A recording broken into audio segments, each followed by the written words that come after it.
The classroom was large and cold. Metal walls curved upward like the inside of a giant egg. Blue lights glowed softly from the ceiling. 50 seats formed a half circle around the instructor's platform, and 49 of those seats were filled with aliens from across the galaxy. In the back row, in the corner seat closest to the exit, sat the only human. Her name was Una Park. She was 23 years old, small in size, with black hair pulled back in a tight bun. Her uniform was clean and pressed. Her boots were polished. Her hands rested quietly on her desk. Her dark eyes watched everything. She never spoke. This was the Galactic Alliance Military Academy. It's the most famous training school in known space. Every species sent their best young soldiers here. The Volari came with their tall bodies and skin that sparkled like glass. The Korath came with their 4 arms and ears that could hear a whisper from 3 rooms away. The Mavari came with their pale blue skin and minds that could touch other minds without words and humans. Humans were new to the galaxy. They had only joined the Alliance 15 years ago, when their little planet called Earth finally built ships fast enough to reach the stars. Most aliens still saw humans as children, weak, soft, lucky to be alive. Una heard what they said about her species. She heard the jokes in the hallways. She saw the looks of pity and amusement when she walked past. She never reacted. She simply watched and listened and wrote things down in a small notebook she always carried. The notebook was filled with Korean writing. To everyone else, it looked like meaningless lines and curves. To Una, it was everything she had learned since arriving at the academy 6 months ago. Today, the instructor was teaching close combat theory. His name was Commander Rolus, and he was a Korath warrior who had fought in 12 major battles. His gray skin was covered in scars. One of his 4 arms was mechanical, replaced after a fight that killed 30 of his soldiers. When he spoke, the room went silent. Combat is not about strength, Rolus said, his deep voice filling the room. Combat is about understanding. You must know your enemy better than they know themselves. You must see their weakness before they see yours. A Volari cadet named Theron raised his hand. He was tall, even for his species, and his crystal skin glowed with a soft golden light. He was the top student in the class, and he never let anyone forget it, Commander Theron said. Surely strength matters. A Volari warrior can break a human's bones with one hand. How can understanding overcome that difference? Several cadets laughed. A few glanced back at Una to see her reaction. She showed none. She simply wrote something in her notebook, Rolus, looked at Theron for a long moment. Strength matters, he agreed, but it is not everything. I have seen small soldiers kill giants. I have seen weak species survive when strong ones died. The galaxy is full of surprises. Theron smiled, but his eyes were cold. With respect, Commander, I've never seen a human surprise anyone. They are prey animals who learn to make tools. Nothing more. More laughter. Louder this time. Rolus did not laugh. His eyes moved to the back of the room, to the small human sitting alone in the corner. Una met his gaze for just a moment, then looked down at her notebook and continued writing. Rolus had been watching her for months. At first, he thought she was simply quiet. Some cadets were like that. They needed time to find their confidence. But as the weeks passed, he noticed something strange. Una never struggled in physical training. She was not the fastest or the strongest, but she was always efficient. She never wasted movement. She never panicked. When other cadets were gasping for breath after a long run, she was breathing slowly and steadily, her eyes already scanning the next obstacle. In hand-to-hand combat practice, she was careful. She let opponents attack first. She studied their patterns. And when she finally moved, she moved exactly where she needed to. No more, no less. She won some fights and lost others, but she never seemed frustrated or excited. She simply nodded, returned to her place, and wrote in her notebook. Rolus had tried to read that notebook once. The writing meant nothing to him, but he remembered the way Una looked at him when she took it back. There was no anger in her eyes, no fear, just calm acknowledgement. Like a soldier recognizing another soldier, he made a note in his own files that night. Watch the human. She is hiding something.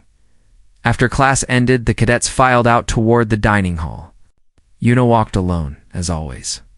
Theron and his friends passed her in the hallway, and one of them bumped her shoulder hard enough to make her stumble. "Sorry," the Volari said with a grin that showed he was not sorry at all. "I did not see you there. Humans are so small." His friends laughed. Yuna steadied herself against the wall. She looked at the Volari who had pushed her. She looked at Theron. She looked at the others. Then she nodded politely and walked away. Behind her, Theron shook his head. "Pathetic," he said.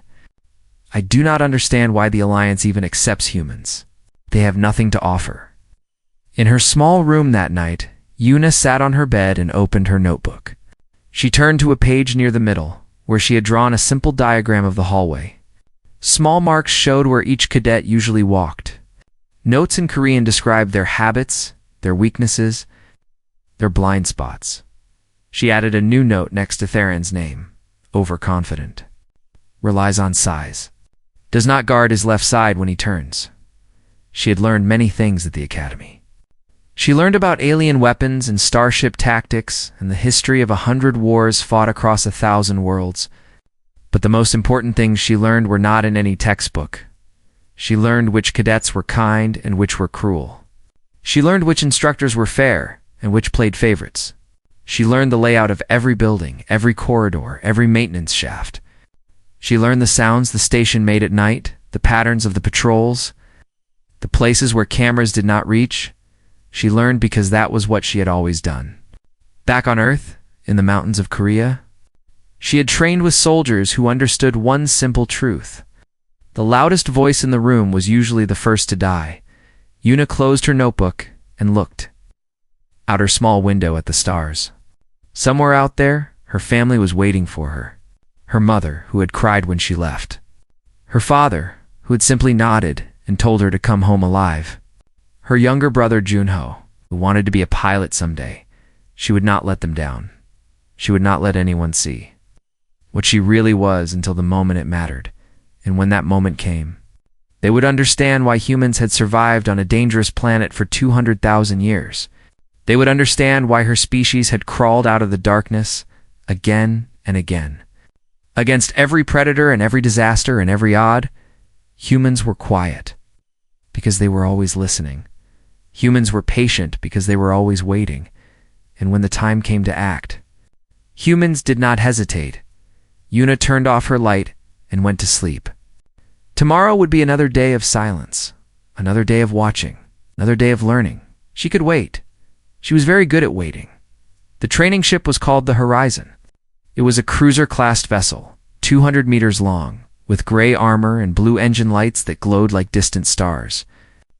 42 cadets from Class 7 Delta stood in the loading bay, their bags packed, their hearts beating with excitement. This was their first real mission. Not a simulation. Not a classroom exercise. They would fly into the Veil Nebula, a cloud of purple gas and ancient debris, and conduct sensor sweeps for 3 days. It was supposed to be simple. It was supposed to be safe.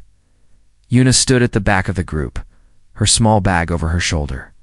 She had packed light, 2 uniforms, basic supplies, and her notebook. She watched the other cadets talk and laugh and push each other playfully. She watched Commander Rolas give orders to the ship's crew.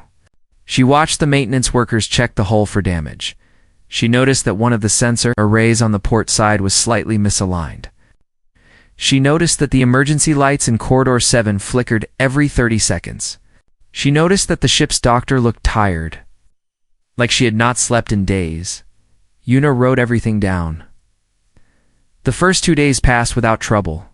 The cadets attended lectures on navigation and sensor operation. They ran drills in the combat simulator. They ate meals together in the dining hall, though Yuna always sat alone at a small table near the kitchen entrance.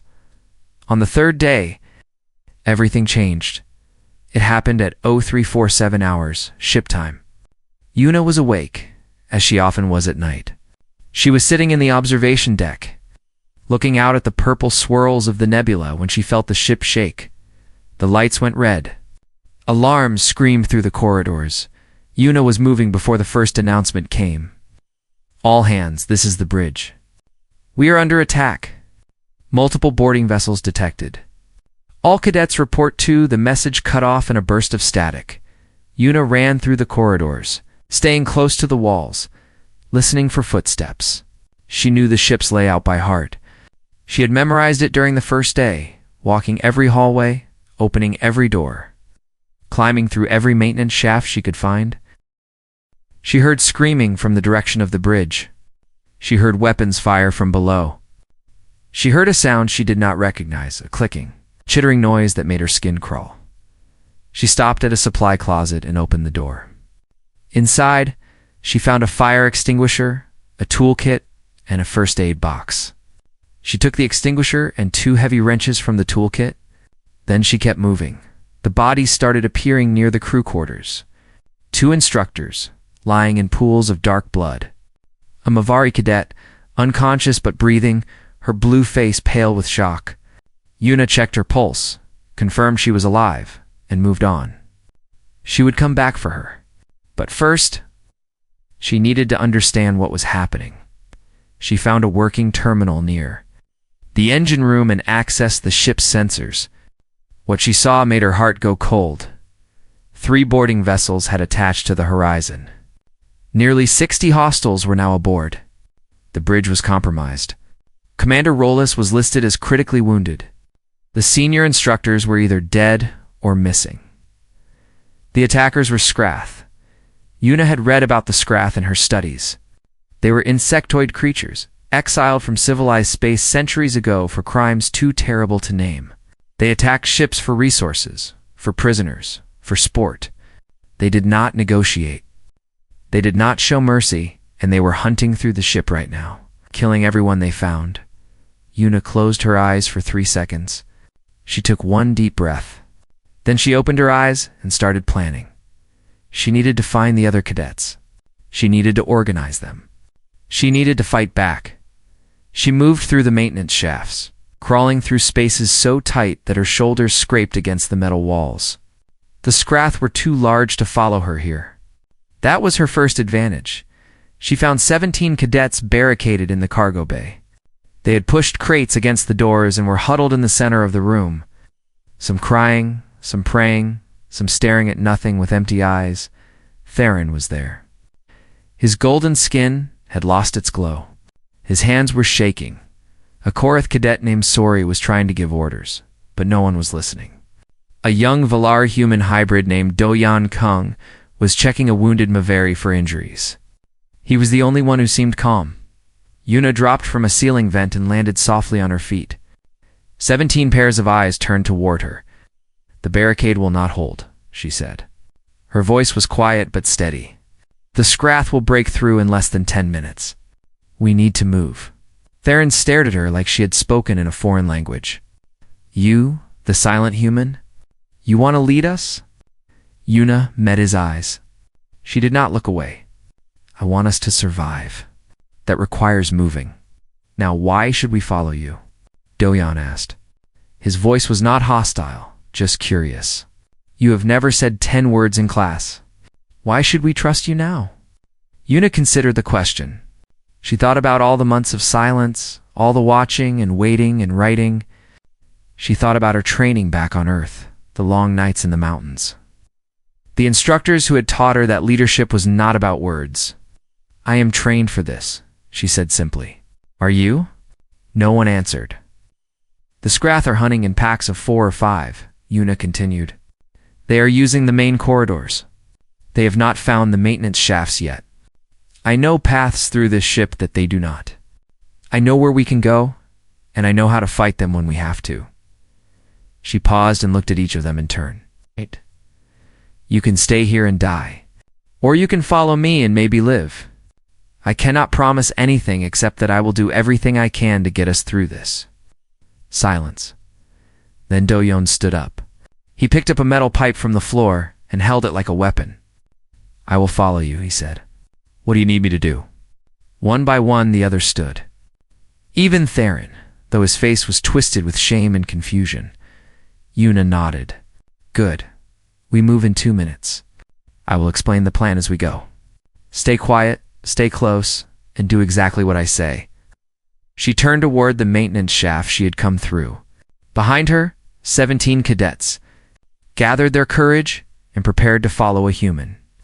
They had ignored for 6 months. The Scrath thought they were hunting. Prey. They were wrong. Yuna opened her notebook one last time and looked at the map she had drawn weeks ago. Every corridor, every shaft, every hiding place. She had prepared for a day like this without even knowing it. Now she would use everything she had learned. She would get her people out alive. Or she would die trying. There was no third option. The maintenance shaft was dark and cramped. Metal pipes ran along the walls like metal snakes. The air was warm and smelled like oil and rust. 17 cadets crawled through the narrow space. Following the small human in front of them, Yuna moved with quiet confidence. She knew exactly where she was going.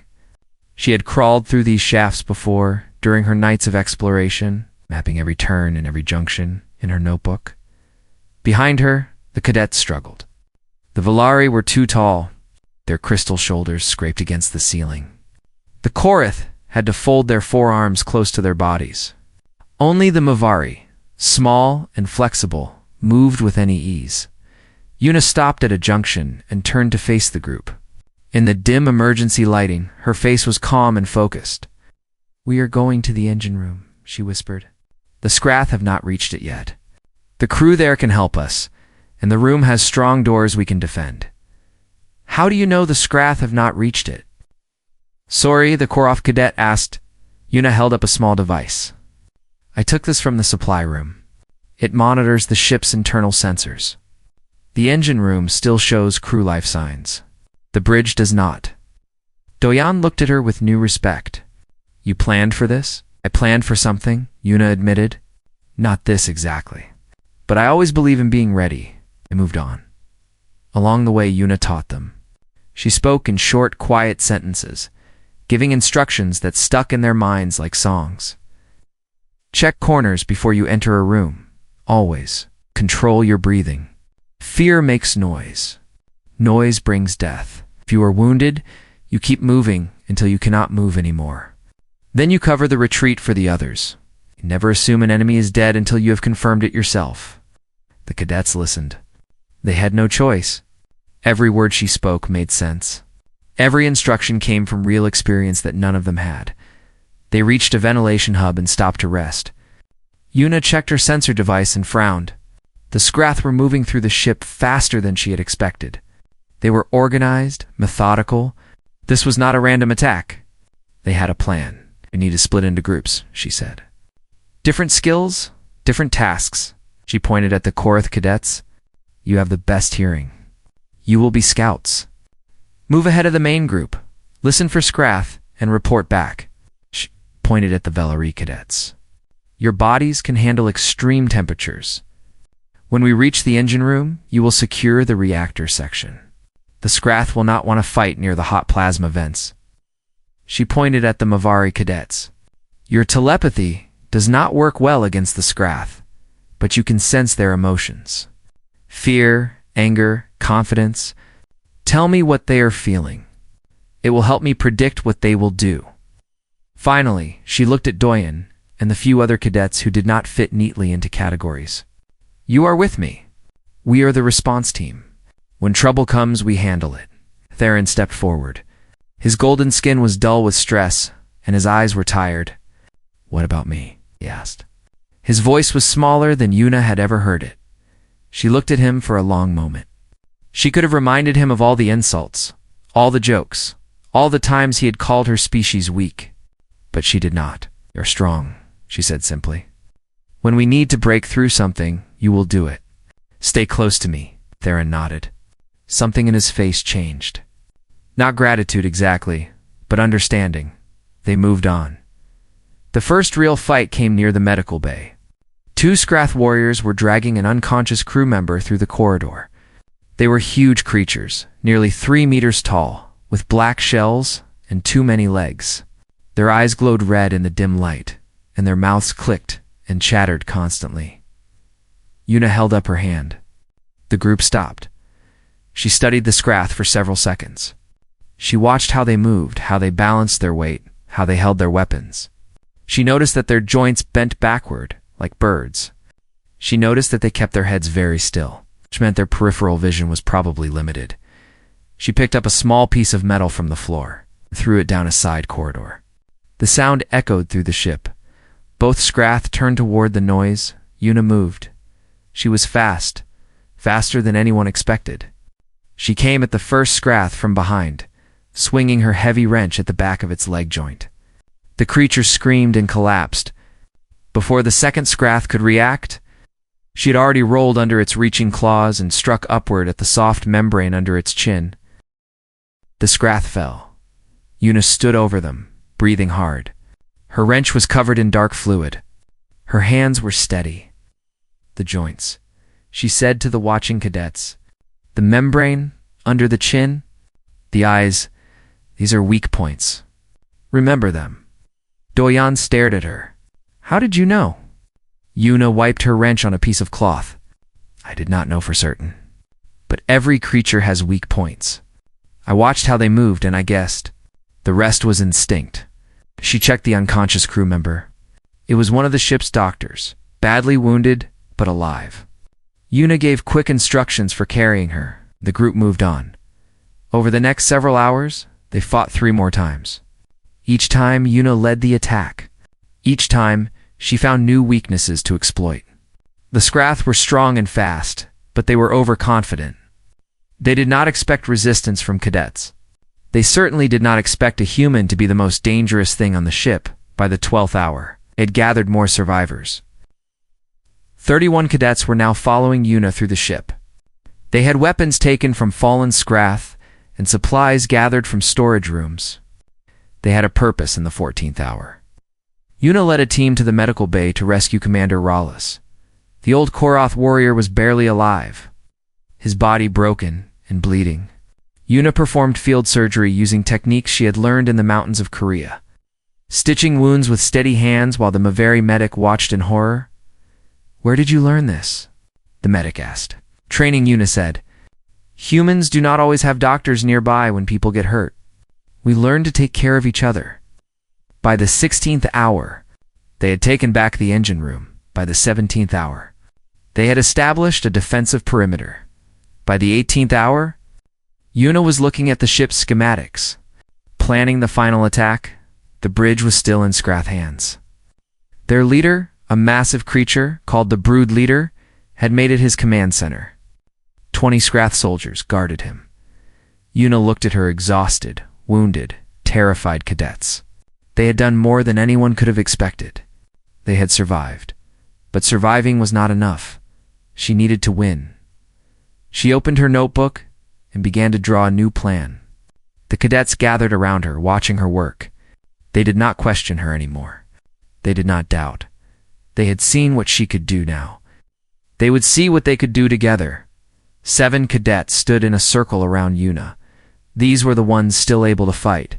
The rest were wounded, exhausted, or needed to guard the engine room and protect the survivors. Doyen was there, gripping a Scrath blade he had taken from a fallen enemy. His face was pale, but determined. Theron was there too, his golden skin now cracked and dull from the fighting. Suri the Koroth stood with 2 of her 4 arms bandaged. A Valari cadet named Mireille Yoon, adopted by human parents on a distant colony world, held an improvised plasma cutter. 2 Mavari cadets completed the group, their telepathic abilities slowly returning after hours of rest. Una looked at each of them. She had a bandage wrapped around her left shoulder where a Scrath blade had cut deep. Blood had soaked through the white fabric, turning it dark red. She ignored the pain. The bridge is defended by 20 Scrath soldiers and their brood leader, she said. They have barricaded the main entrance and blocked the side corridors. A direct attack would be suicide. Then what do we do? Suri asked. Una pulled out her notebook and showed them a diagram of the bridge. There is a maintenance hatch above the command chair. It is very small, barely big enough for a human to fit through. The Scrath are too large to use it, so they have not bothered to guard it. Theron shook his head. None of us can fit through that hatch except you and maybe the Mavari. Yes, Una agreed. That is the plan. I go through the hatch. The Mavari follow me. The rest of you create a distraction." "What kind of distraction?" Doyen asked. Yuna pointed to a section of the corridor outside the bridge. "We vent this section to vacuum. The emergency systems will automatically seal the blast doors to protect the rest of the ship. In the 30 seconds before the secondary systems restore atmosphere, the Scrath on the bridge will focus entirely on making sure their doors hold. They will not be watching the ceiling." Murray's eyes widened. "You want to open the ship to space? While we are standing there?" "You will be in the protected section," Yuna said. "The blast doors will seal before the vacuum reaches you. But you will need to hold the exterior door open until I give the signal. If you close it too early, the plan fails. If you close it too late—" She did not finish the sentence. She did not need to. Murray took a deep breath. "I will hold the door. My body can handle the temperature drop better than the others." Yuna nodded. "Thank you." Doyen stepped closer to her. "What happens after you go through the hatch?" "I land on the brood leader. I kill him. When the other Scraths see their leader fall, they will hesitate. In that moment, you break through the main door and finish them." Silence. Theron let out a hollow laugh. "You make it sound simple. Kill the brood leader. Like it is nothing." Yuna met his eyes. "It is not simple. It is probably impossible. But impossible things happen all the time. Humans have a long history of doing impossible things." She looked at each of them again. "Back on Earth, we have a saying. When things are at their worst, when hope is gone, when everything is falling apart, we say that we are having a Tuesday." "Twos?" Suri asked, confused. "It means that terrible situations are normal for us. We have been through so many disasters, so many wars, so many moments when we should have died but did not. We stopped being surprised by horror a long time ago. We just keep going." Yuna smiled, and for a moment she did not look like a young cadet. She looked like something older, something harder, something that had been forged by thousands of years of human survival. "This is just another Tuesday," she said. "Let us get it done." Moved into position. Murray took her place at the exterior door control. Her hands were shaking, but her eyes were focused. Doyen and Theron and the others gathered at the main entrance to the bridge, ready to charge when the moment came. Yuna climbed into the maintenance shaft with the two Mavari behind her. The space was incredibly tight. She had to turn sideways and slide through sections where the metal walls pressed against her chest and back. The wound on her shoulder screamed with pain. She kept moving. Below her, she could hear the Scrath. Their clicking voices filled the bridge. The brood leader was giving orders, his deeper voice rumbling like thunder. Through the thin metal floor, Yuna could feel the vibrations of 20. Warriors moving and working. She reached the hatch and looked down. The brood leader was huge. He was nearly 4 meters tall, with a shell so thick that normal weapons could not pierce it. His arms ended in claws that could cut through steel. His eyes glowed like burning coals. Yuna studied him. She looked at how he stood, how he turned his head, how he gestured when he spoke. She saw the neural cluster at the back of his neck, the same weak point she had found on the other Scrath. It was larger on the brood leader, protected by a ridge of bone, but still vulnerable if she hit it from exactly the right angle. She drew her combat knife. It was a simple weapon. It's given to her by her father when she graduated from training on Earth. The blade was 15 centimeters of hardened steel. Designed to pierce armor and flesh alike. She took a breath. She gave the signal far below. Murray hit the door control. A section of the corridor opened to space. Alarms screamed. Lights flashed red. The Scrath on the bridge shouted and scrambled to secure their doors. For 30 seconds, chaos ruled. Yuna opened the hatch and dropped. She fell 3 meters and landed directly on the brood leader's shoulders. The creature roared in shock and rage, trying to reach back and grab her, but Yuna was already moving. She wrapped her legs around his neck for balance. She raised her knife. She found the gap in his bone ridge. She struck. The blade went deep, cutting through neural tissue, severing the connections between the brood leader's brain and body. The creature screamed, a sound so loud and terrible that Yuna felt it in her bones.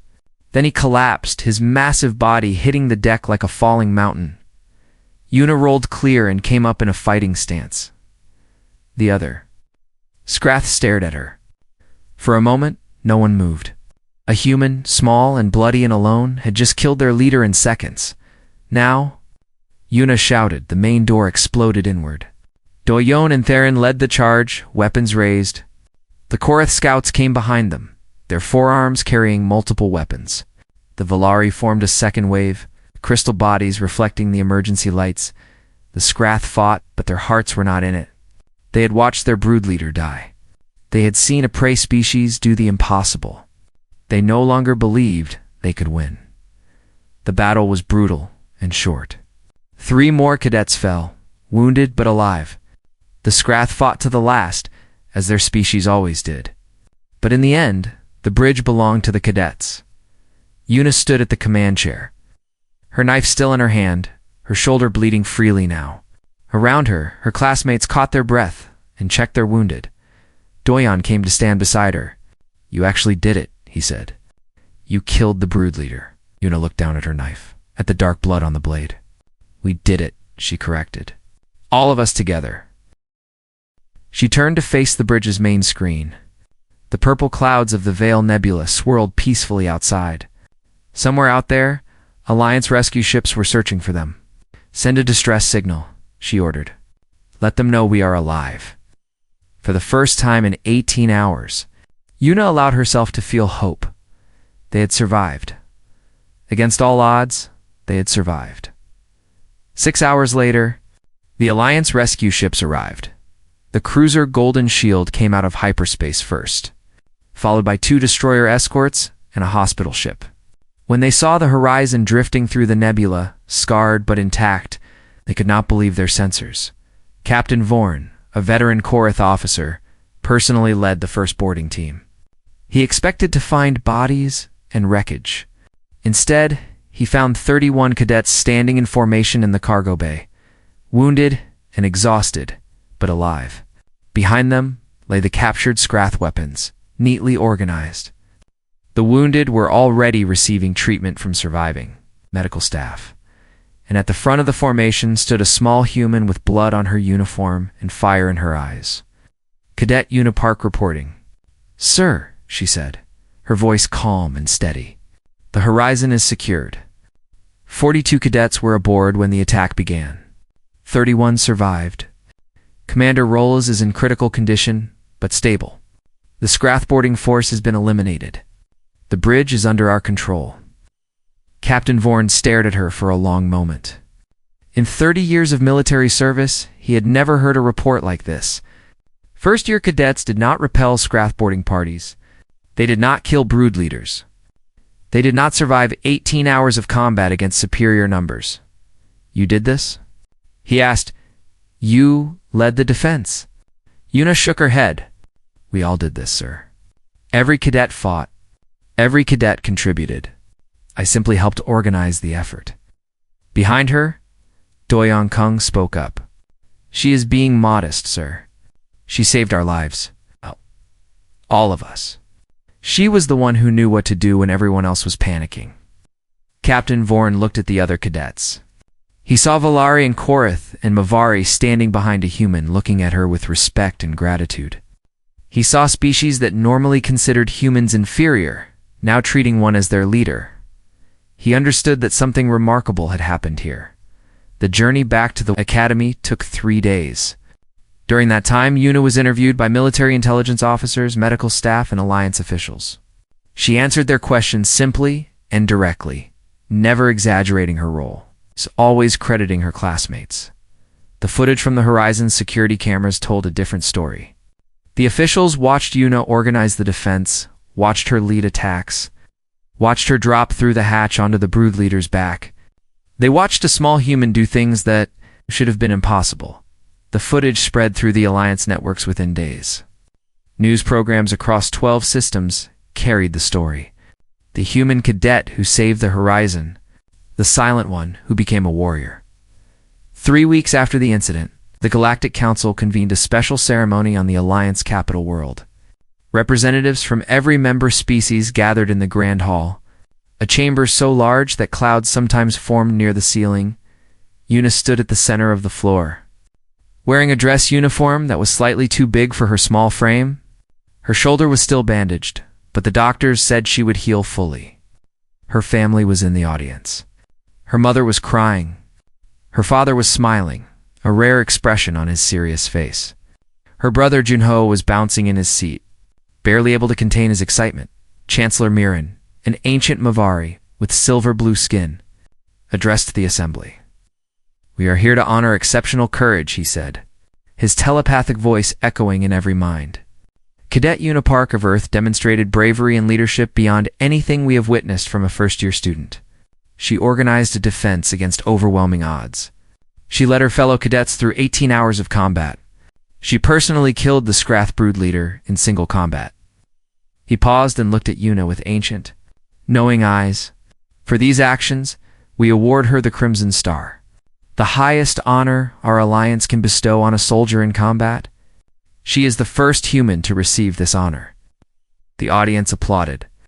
The sound was deafening, a roar of approval from thousands of beings who had once doubted that humans belonged among the stars. "Chancellor," Miran pinned the medal to Una's chest. It was a small red star made of crystallized light, and it glowed warmly against her uniform. "Do you wish to say anything, Cadet Park?" the Chancellor asked. Una looked out at the assembly. She saw her surviving classmates in the front rows. Do-Yan was there, his arm in a sling but his smile wide. Theron was there too, his golden skin restored to its normal glow. Sori, the Mavari twins, who had followed her through the hatch. All of them watching, waiting. She thought about what to say. She could talk about tactics, about training, about the specific decisions that led to victory. But that was not what mattered. "I did not do anything special," she said finally. "I did what humans have always done. We adapt. We survive. We protect our own." She looked at her classmates and felt her heart swell with emotion she rarely showed. "When the attack started, I had 41 strangers around me. By the end, I had 30 brothers and sisters. They are my own now. They will always be my own. That is what survival means. Not just living through danger, but creating bonds that cannot be broken." She paused. "Humans have a reputation for being weak, for being prey, for being lucky survivors who do not deserve their place in the galaxy. I understand why others think this. We are small. We are fragile. We live short lives on a single planet far from the center of everything." Her voice grew stronger. "But we have survived on that planet for 200,000 years. We survived ice ages and diseases and wars. We survived predators that were faster than us and stronger than us. We survived because we learned to work together, to protect each other, to never give up even when hope was gone." She looked directly at Chancellor Miran. "That is what we offer the Alliance. Not strength. Not technology. Not resources. We offer the thing that has kept us alive through every disaster, the absolute refusal to accept defeat. The certainty that if we stand together, we can overcome anything." She stepped back and saluted. The audience was silent for a long moment. Then the applause began again, louder than before, in the gallery. Commander Rolus watched from a hovering medical chair, his wounds still healing. He finally understood what he had sensed in the quiet. A human cadet all those months ago. Humans did not boast because they did not need to. Their history was written in survival against every odd. They were quiet because they were always listening, always learning, always preparing. The galaxy had underestimated Unipark. It would not make that mistake again. 5 years later, the Galactic Alliance Military Academy added a new course to its curriculum. It was called Human Combat Psychology. Understanding the Quiet Ones, attendance was mandatory for all senior cadets.